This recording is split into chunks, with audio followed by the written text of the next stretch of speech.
I'm gonna tell you the story of what turned me into the hustler that I am.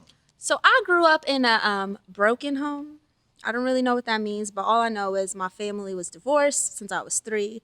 My mom got remarried to my stepdad. He's an awesome guy, but he had a crazy drug problem. Like people were coming to our house to try to kill him. Damn. Yeah, it was bad.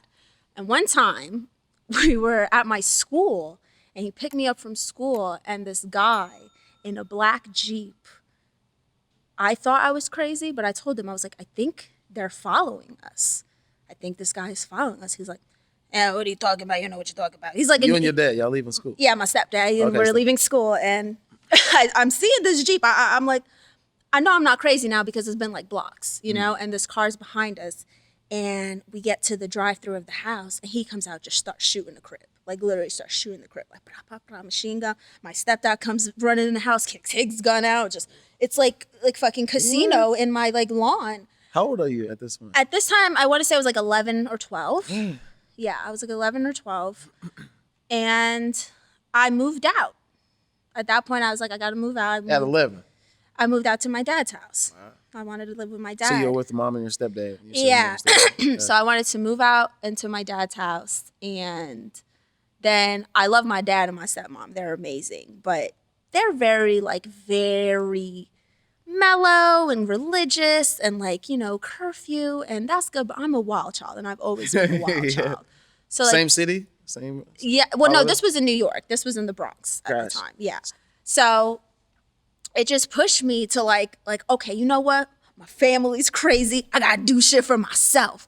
So I got a job. I remember I was about to be 16. Years later, I went and go get this job. And you can't work in New York until you're 16. But my birthday was coming up. So I went to this pizzeria yo, I need a job because my birthday's coming up and I want a job now. And they were like, you're hired. You can start tomorrow whenever your birthday is over and you want to come work for us. And they hired me on the spot just for my ambition. Nice. But long story short, that situation pushed me to the mental state okay, Stephanie, it's just you. You have to figure it out. You got to get right because your parents are good, but they got some problems, okay? They got little issues in there. So I've worked at a fucking pizza shop, a newspaper thing, CVS, babysat. It pushed me to be the hustler, the ambitious, crazy go-getter I am. And I really thank God for even a situation that insane. Wow. Because it made me who I am today. That's fire. That's fire. I didn't know that. So you was raised in New York. Yeah, I grew up. I was born. It's funny because I was born in the Naval Hospital in Orlando, but my family. I thought Florida, right? Right. Okay. But my family moved to New York, and I kind of grew up. We lived in Scarsdale, but my dad was in the Bronx. Gotcha. So I had Boogie the down suburbs and the BX. So I got a little bougie, a little bit of ghetto in me. You never know which side's gonna come out. Right. And I used to do. I lived out there a little while, and I got licensed to do real estate in New York. And I used to get off at the 138 Grand Concourse in the Bronx. Okay. So yeah, you by I know the territory. and all that. Yeah, I was nervous as shit. I was like, New York. I was like, Alicia Keys ain't singing on this part of town. Nigga. Alicia Keys, listen. Yeah. Yes. So it just pushed me to be the hustler I am. It just made me kind of feel like, all right, well, if these guys can't get it together, you got to get it together. So I love my family dearly. My stepdad, he got his act together and now he's doing better. But nice. It was a time that it was really hard. And that's just one of the situations. But I can name a bunch where people I'm sure they're proud of you, though. Showed up to the crib. But this also inspired me. I want to write an adult animation. Oh, shit. Yeah, I want to do I would like to. Do a Family Guy, Bob's Burgers thing nice. about my childhood growing up in this type of life and situation. And, kind of shed light on a thing that a lot of kids deal with. There's a lot of kids who have families that have, abuse issues and drug abuse and things. Right. And I'm sure, maybe not as dramatic as whatever the fuck was going on. Maybe just as. Or maybe worse. But right. I think shedding light and putting, you know how comedy makes the brighter of the dark. Comedians makes real life horror digestible. Exactly. That's why we got so much material coming out of politics all now, because we can put that into a shit to where it's like, I know the world may be ending, nigga, but let's laugh about it a little bit. So that's dope. I didn't know that. I didn't know that. So you're in New York, you start hustling, you start grinding. And it's an interesting point too, because a lot of people that have these privileged lifestyles where they don't go through, horror stories like what you just told me and that type of drama, they don't have the same capacity or the same drive or the same ambition as you had. Right. So it's almost a gift and a curse in a sense that you go through that traumatic experience. Yeah. But in a sense, it shakes you up and it pulls this beast out of you. So I definitely can relate to that too. Yeah, it pulled the beast out, and it also made me just kind of be like a more like grateful person, like just in general. Like as I kept growing up, I'm like, you know what? That situation helped me be ready for a lot of shootings and crazy situations I've been in. Like I've been in the club. I used to go dance. So like one of the situations, I think we had like 3 club shootings. Like I literally saved a whole club once. Like I was like this way and like kicked a back door down. There was like a wooden bar. Like yes. She got a Jason Statham story. I want to what the fuck? You know? Okay, so you're hustling, you're working all these jobs, you end up becoming a go-go dancer, right? You young, you feeling fiery and spicy and fly, and you like, shit, let's get this break, let's do this go-go shit.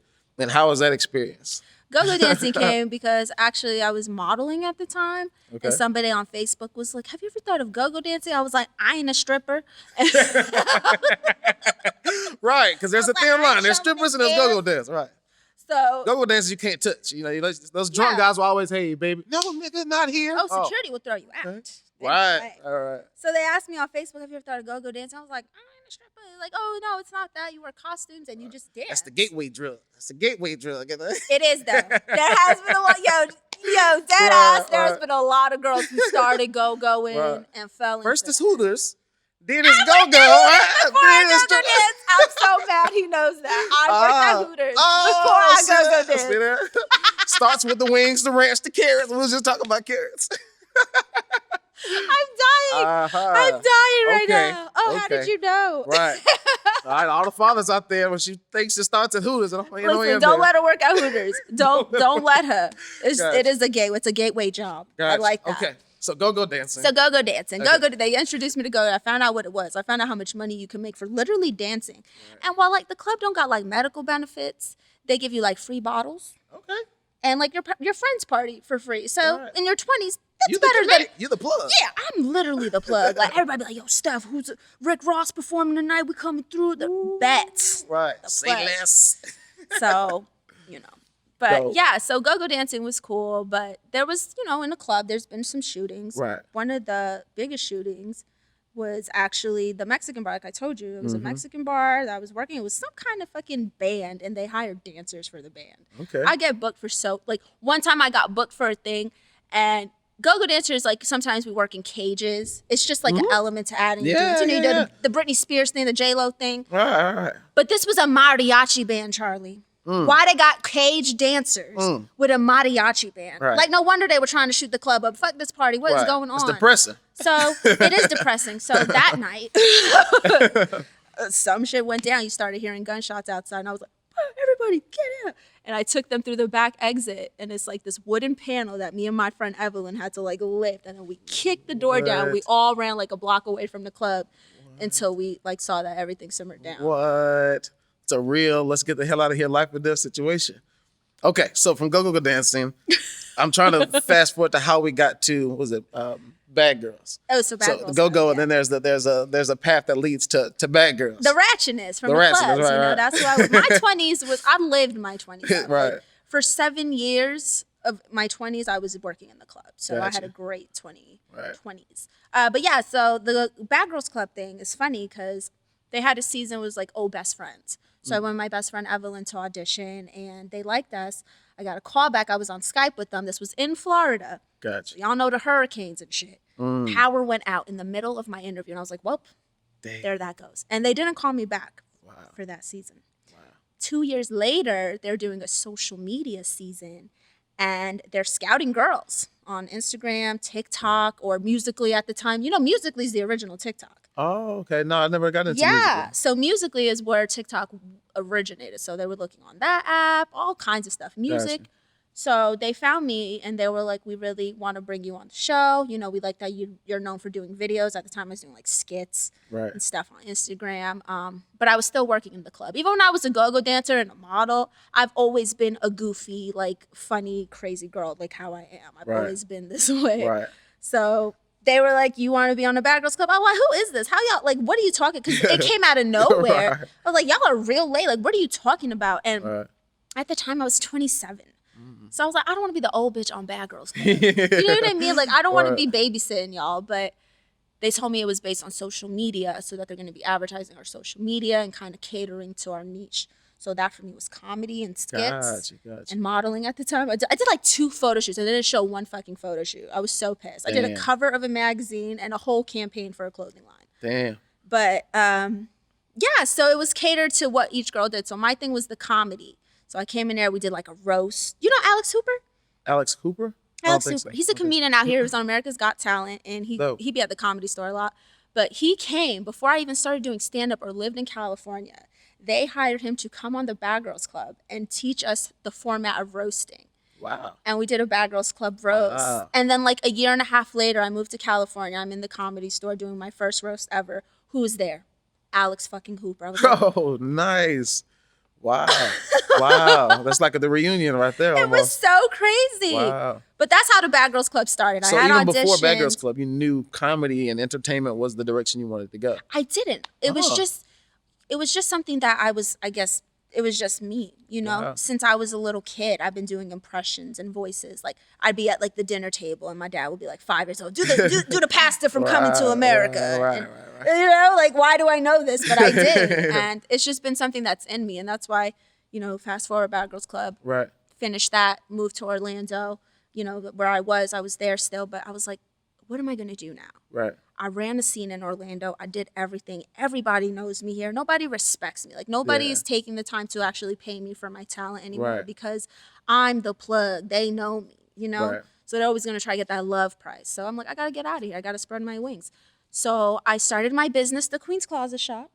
I don't know which camera's on, so I'm gonna look at all of them. Right. And I moved to California with just a dream and an e-commerce store. I didn't even have inventory yet. Wow. And this is where you started comedy, stand-up. And this is where I started the profession as a comedian. Gotcha. I was staying at a reservation because my boyfriend is Native American. Oh, okay.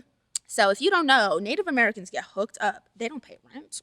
Whoa. Yeah, they don't have to pay rent. They have like housing for Native Americans. There's like a whole reservation. Just a moment. To all my Native American female listeners, I want you to take a moment and follow me and let's work something out. I'm going to talk to my wife and we need a place to. No, I'm just. Go ahead. So they get what? They don't pay tax or something? They get a house? What? You get like your housing, you're basically only paying for your like, you know, amenities, like your electricity, water. Nice. So you don't really pay rent. So we were just out there until we got on our feet for a couple months. Yeah. And I had this. You met him out here? Or y'all moved here together? We moved here together. Oh, cool, dude. Oh, yeah. That's cute. We drove from Orlando. We had planned it out and we just drove to the reservation. It took us like 5 days. Right. And I had this epiphany, which is the weed I was smoking. Yeah. Welcome to LA. Right. But I had this epiphany that I was like, I think I need to try stand-up. And you know what's weird? Like, I don't believe in everything I hear, but a lot of people say when you're in the wilderness and in nature that you do have like this grand realization. And I was in a mountainous reservation where there were meat bees. You ever heard of meat bees? I don't think I've heard of meat bees. These are bees who will like fuck you up for real. Not like, oh, I'll sting you. Like they'll eat your flesh. What? So I had to go outside with like this like thing around my head because at the time I had my blonde hair. Yeah. So they were attracted to my hair. I had to cover my head. Like I was really out there. And I had this epiphany that I need to try stand up. And then the very next day, which is, I was like, I got a message from Lisa Studstedt of Pretty Funny Women. Okay. And she was like, would you like to take my class for social media promotion, you know? And basically, like, I don't want to say exactly what people are paying for a class, but I got like 5 months of free classes for social media promotion in the time that I was like, I need to try. I hadn't written a joke. Wow. I hadn't booked a show. I hadn't done a bit or nothing. Wow. So it just kind of felt like it was falling into place. And then I took that class and, you know, she was encouraging you to hit all the open mics and do this. I hit like one open mic and it went really well. I only had a 3-minute set. You know, the first shows be short. Right. But I killed it and it went well. And then I started getting booked right away, like for paid shows and like real spots. And I was like, wow, yo, like this is, and I asked comedians, I was like, is this supposed to be like this? Right. Like, how long are you, and some of them, I've been doing stand-up for 14 years, still do open mics. I'm like, right. I'm not trying to rub it in. I'm just asking. I get money. Sorry. I'm just asking. But, so, and I just really feel like I have been placed in my God-given purpose now in comedy. Because when you think about what your God-given purpose is, I feel like it's always something that has just naturally been inside of you. Right. since you were a child, since you it's just been something that's in you. And for me, since I was little 4-year-old, 5-year-old Stephanie, been trying to do Bugs Bunny voices, doing home videos before social media. I would record funny home videos. Like I was making skits before they were, skits. The whole thing. So it's just, I'm so passionate about it. And if people ask me like, oh, well, you've modeled, you've danced, music videos. What's your favorite? I'm like, honestly, if I could just get like to make people laugh, like that's my biggest passion is to make people laugh. And I really feel like I am living in my purpose right now. That's dope. So that's how it all came to circle. That's dope. That's fire. Well, we're going to have to get that Bugs Bunny or either the Pastor from Coming to America impression before this shit is over, okay? So we're going to take you back to 1990, so when he was doing that shit. And just see, pretend I'm your papa at the kitchen table. Go ahead and do the, yeah. All right, well, I'm grown now. She was like, now. So it might not sound as cute. The Lord is good. He helped the killer kid get to the island. Yes, Lord. And like that's the same thing I was doing as like a child. That exact same is horrible. So I'm like, why do I know this movie? Such first a classic. of all, They're coming out with two. Isn't it like this summer? I think so. There's a lot of pressure on that shit coming back with Coming to America because it's such a gem. So it's like, I don't know how. I mean, it is the same cast, so it looks promising. I hate when they do the reboots. What y'all doing with these new reboots? cast, new flavor, it never works. What is that? I know. Even when I was a kid, I used to watch the Power Rangers. Yeah. And they had this old new Power Rangers with a new cast. I was like, this ain't Billy. Who is it? Where's Kimberly? Jason, right. Where the fuck is Tommy? Right. Where's Black Zach? Y'all got rid of Black Zach? It's like, oh, hell no. That reminds me of, the whole Selena Netflix thing. Oh, yeah. I've been hearing mixed reviews about that. A lot of my Hispanic friends and Spanish friends and partners don't like it. Right. Well, I got to audition to be Selena for that. What? Yeah, I had done a photo for like her birthday. I was just trying to do like a Selena look. I saw that post. For her birthday, and then that shit went viral. People were sharing it. Next thing I know, I get a message from Carla Husting, who is the director of the casting process, and she called me out for an audition. No, like an email. Like she hit my booking email with a script, like, we'd love to have you audition. And I remember like, okay. You yourself first, and then. Right. I sat on the floor. I was like, I literally just sat on the floor. Like, hold on. Wow. I got to read that 3 times. Okay, let me make sure. Is this a scam? Like, you want to send money to Nigeria. Where does that at in the email? Exactly. So it was that type. I sat down. I was like, wow, okay. I'm going to do this. I mean, I have no kind of acting training, none. Like, you see my skits. I'm passionate. I'm definitely dramatic, but I don't have training. So I'm not going to sit here and be like, yeah, I'm an actress. Oh, I'm aspiring. But I went on YouTube University, okay? Mm-hmm. And I watched so many videos on like how to like act and make yourself emotional and cry. And I killed my audition. And I remember they were considering me and like 4 other girls. And then they picked Christian Serratos. And now everybody's like, she can't dance. Her lip sync is bad. The movie, it's not even about Selena. It's really not. Wow. Y'all, if you watch the series, like I'm watching it because I'm a Selena fan. But it seems like it's starring her dad and her brother. I haven't seen it yet because of the reviews I've been hearing. I'm just like, I don't know how you want to get started. I'm like, I was a Selena fan before the J-Lo movie, before she was mainstream. I knew of her because, I'm half Guatemalan, which is very similar to Mexican culture. Mm-hmm. My grandma loved Selena. And I was like literally a little kid, like doing the washing machine on the table to like her oldest songs. Her oldest shit. Okay. Yeah, definitely, man. That's dope. So you're nervous, then did she just follow up with you and say she made a selection, or they decide to go another route? You know how it goes. Once they make their decision, you just find out when the shit comes out, like, damn, I guess I didn't get that. Right. All right. But they just waiting to get me on the next episode. It's Netflix, they watch now. What the fuck? What are you talking about? Right. That's Hollywood for you. It is. Damn. It really is. That's dope. So you got this stand-up you've been killing. You got your brand that you've been about. I've seen you got your OnlyFans cracking, and shout out to you just because I think you can be something that a lot of comedians can take notes from, in a sense, in your ability to be able to try to create other streams of income, constantly work on your content. You're watching videos and training yourself. So those types of skills are massive in LA because everybody wants to come here and just instantly go to whatever, but there's a lot of BTS shit. I feel like that's the most basic shit, though, really? Like, y'all really not doing that? You would think, but you would think, though. You would think. You should. But a lot of these newcomers into the game again, the expectations are super high for what the possibilities could be, but, you're taking a bigger gamble and not putting in the work and taking additional time. I think it's really funny when comedians like, how do you get booked for shows? I'm like, well, I send my clips. I don't want to send my clips. What if they steal my jokes? Bye. Right. How you gonna get booked? How are we?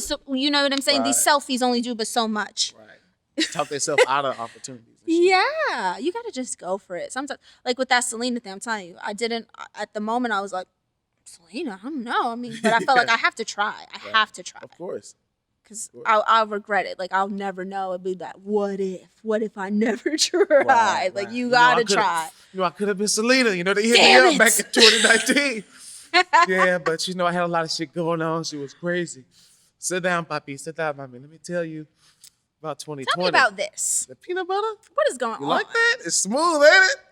I told you. This That's a signature dangerous. laugh after This is dark very thing with the dangerous. peanut butter. Just creeps up on you. We're not going to endorse the brand, but this peanut butter Not shit yet. is smooth. Not yet? All right. I hope you listening. So what's the end game, man? Obviously, I don't want to keep you too long. I know you got your shit going on, but what's the end game? Ultimately, you want to entertain, but if it was up to you, would you be behind the camera? You're writing now, which is dope. Yeah. On camera, of course. I think you're going to be on camera whether you want to or not. I would like to be on camera. I would love it. You know what my dream would be? I'm trying so hard to manifest this year. Yeah. I would love to be on a sitcom where like my characters, like I wouldn't want to be booked as just me. I would like them to put like makeup and make me like my Connie the crackhead or I'm saying Rachetta. what's the old lady with the? She's got the fucking With the black teeth? Yeah, That's Connie the crackhead. Okay, yeah. We hustling. Right. That's dope. Connie the crackhead, Rachetta. I would just like to bring my characters to a bigger platform because I don't know. That's where I'm coming. I black out. I do character work and impressions, and like I'll black out. Nice. So that's where I'm at. I just want to continue to make people laugh. This quarantine, pandemic stuff is slowing the process down, but it's making me very creative. Right. Like it's forcing me to think of things that like, I'll start selling lashes now. Right. Can y'all zoom in on these lashes? Get the lash cam. Get the lash cam. You know what I'm saying? So it's just forcing you to really think outside the box. So I'm actually grateful for it because I think it's building a lot of stronger people. Right. This pandemic. It's sad. Right. But those of us who are able to push through, we pushing hard. So Facts. That's out. You heard I'm trying to be folks. like Charlie, man. You guys, come on, what dog. is this? Come on, man. What's happening? I'm trying to keep up with you. I'm about to start an OnlyFans. Coming up, I told if you want to see a nipple soon. You see what I'm saying? Hold on, because you ain't got to show nipples. I don't show nipples. You don't? No. Let me unsubscribe real quick. That's it. I thought that, that's the misconception though, because I always hear it. Ball players are now just showing stuff around the house, or musicians will say back music, but comedians will do like material or just more content, right? I don't understand that because, I have people who have signed under me, like my friend Jacqueline's a comedian. She does stand-up, she does characters, parodies, things. I do comedy, I do stand-up. Yes, I used to be a model, so I definitely got some fire pictures, but it's no nudity, no porn, nothing explicit. So take notes, ladies. You ain't got to do it. You don't have to. I promise you don't. There's somebody who is cooking and not even showing themselves. They literally show food and the recipe, not even a video. Like, this is the food, and then you list the recipe. Wow. And he's banking. So you really, it's what you're comfortable with. That's what I tell people. I'm like, just tell them no. Some guy tipped me $50, like, can I see your butthole? I'm like, no, but here's a selfie. Get the fuck out of here. Like, what are you talking about? The boldness of these people. That's the thing. Everybody's so bold on the internet. Stuff that they would never say in your face or in person, but that gives people that microphone. Is very true. They are very bold on the internet, but you can't blame them because there are a lot of people that are going that route. Even Tyga, like Tyga's hosting porn. He's a professional cockhold on OnlyFans. What? Yeah. Hosting porn? Like he's hosting. Of himself? He's hosting. Oh. So he's like, so we're going to have these two and they're going to fuck hard. What? Like, he's a cockhold. I didn't know that. Is that what? Yeah. So I'm today like, so we got why wouldn't he just rap? Right. That's what he does. Like, why wouldn't, like Cardi B's on there showing behind the scenes of her videos and in the studio. And it's just another inside look of Cardi B. But she's not doing anything either. And she's already pretty ratchet. She was a stripper and she ain't stripping. Wow. So you don't have to do nothing you don't want to on OnlyFans. But because of this conception, I'm thinking of putting like all my stand-up and all the stuff I have on there on Patreon. Because people seem comfortable with Patreon. Right. It's like I think the hoochies a lot of the hoochies messed it up for OnlyFans. They gave it that reputation. I'm like, oh my gosh. So, fellas, we automatically think, oh okay, she be dropping that there. What's the song everybody's doing? Bust when they do the busted challenge. The busted challenge. Everybody automatically thinks busted challenge. My bucket getting big. Getting big. all niggas be okay. What now? I'm gonna do it and come down as Rachetta. Right, there you go. That's coming up next. Yeah. That's what's up, man. All right. Well, I appreciate you for coming through, spending some time with me and all of that. Yes. Please, if you got any specific projects you want to plug, and please let the people know where they can follow you and keep up with you and continue to see you shine. And we looking out for your sitcom, of course, because we know that's coming soon. Praise God, Jesus, you hear it. Well, I'm Stephanie Tejada. You can find me on my website, stephanietejada.com. Shop the Queen's Closet Shop. We have novelties, accessories, and lashes coming soon.